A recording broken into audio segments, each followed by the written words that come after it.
Welcome back to another Wayne Eyes Photos video, and the question today is, how do you fix a tubular tyre on the side of the road?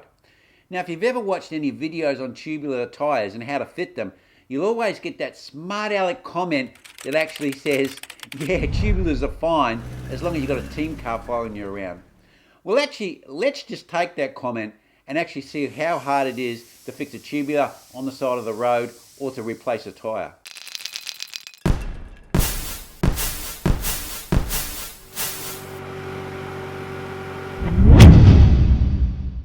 Okay, for those people who are not familiar with what a tubular is, I've got one right here, and if you actually have a look at it, I can spin it right around, and you can actually see that it's completely sewn up. There's actually a backing tape on it, and you haven't got access to the tube. The tube is actually sewn in there. Now, you can actually fix them, but it's actually a really developed skill. It's actually pretty hard. I've tried. And you can get them fixed, but they tend to have a bit of a bump in them. And there used to be actually people you could send them to get them fixed, but because of the downcline in people using tubulars, there's not many of those people around anymore. I tend to just, if I can't get them fixed and I can't fix them with sealant, I tend to just chuck them, which brings me to how you can actually fix the tyre on the side of the road. Now, sealant, which one here is a no tubes tyre sealant from Stans. This is actually a really neat little bottle. It can be easily carried in your backpack or in your jersey pocket, and you can actually have like a little tube that goes with this, and you can actually see here that I'm using a tube to actually put some of this sealant into the actual tube that's in the tubular.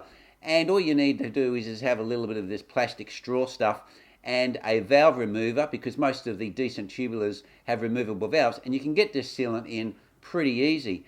And in most cases, if you've got a double dew or you've roll over some sort of wire that's just put like a hole in the tyre, it's not cut the tyre, this sealant stuff will actually fix your tubular on the side of the road, and you can just flatten your tyre, put this in, pump it up, spin the tyre as you would with a tubeless, and it'll actually seal your puncture, and away you go. So in a lot of cases, you don't even actually have to remove the tubular from the rim to actually fix it.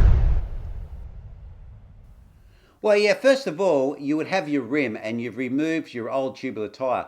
Now, obviously that's stuck on, so you actually have to work it backwards and forwards like this, opposite the valve, and you just work the tyre backwards and forwards until you actually break the glue or break the tape. Once you've done that, you just pull it off, and you can actually pull it off quite easily. Then you actually have to put the new tyre on the rim. Now, to do this, you basically get the actual valve part of the tyre, and you then stretch it. You start to stretch it around the actual rim, and then you actually, once you get to about 3/4 of the way around, you actually just work it on with your fingers, and you actually can put this on pretty quick. Now, the good thing about putting on a new tubular tyre onto your rim is you don't have to look for the puncture, the part that actually, like when you have a clincher, you may have had the fawn in there. You've got to make sure that that fawn's not broken off and it's not still in there. Otherwise, you put a new tube in, you're going to go 500 metres down the road and have another puncture. So you don't have to do any inspection inside the tyre, which actually takes a considerable amount of time. You can put a tube in, but you're taking a risk if you're using a clincher, and you're just going to whack the tube in. So that's pretty much how quickly it goes. And of course, if you actually put the sealant in first, and that fixes your tyre, that's even quicker. Well, here I have a Tax tool tube container that fits into your bottle housing, right? And normally you would keep like your little tyre levers and things like that in there. Now, what I actually do is I actually keep my tubular tyre in, and I've got it in there right now, and I can pull that out for you and show you.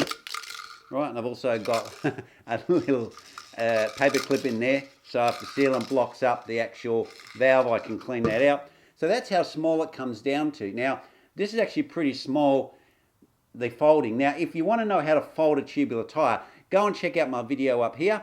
It's one I did some years ago, but the actual technique still applies today.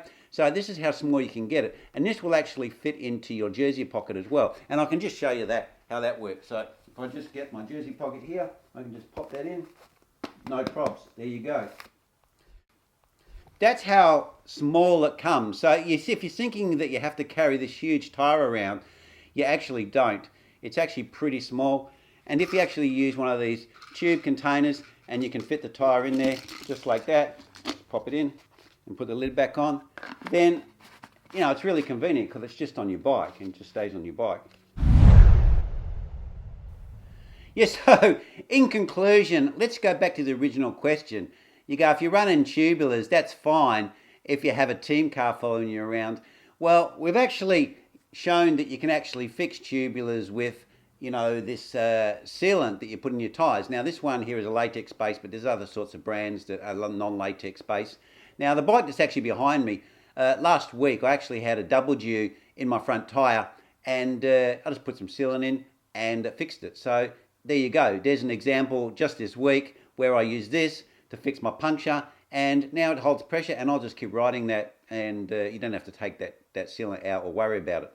Now, if the sealant doesn't work, which in most cases it does for any of the sort of fawn or pin puncture type that you get in your tyres, then you've got your backup and you've got your tyre you put on, which is a bit of a hassle, a bit more of a hassle, but it doesn't take you really any longer than actually if you have a clincher and you actually check the tyre for any punctures and go all the way around. And what you'll be amazed is it's actually a lot cleaner as well, because you don't have to worry about all that dirty muck that's inside your clincher. I don't know where that dust comes from, that black dust, but it's always in there. So that's your backup method. So do you really need to have a car following you around? I don't think so. And even if this tyre here, then you get a second puncture, you've also still got your sealant to use. So you're pretty covered, and you don't really have to worry about fixing punches with tubulars on the side of the road because you've got yourself covered. So that's where I'm going to leave it, guys, and thanks for watching, and I'll see you next vid. Cheers.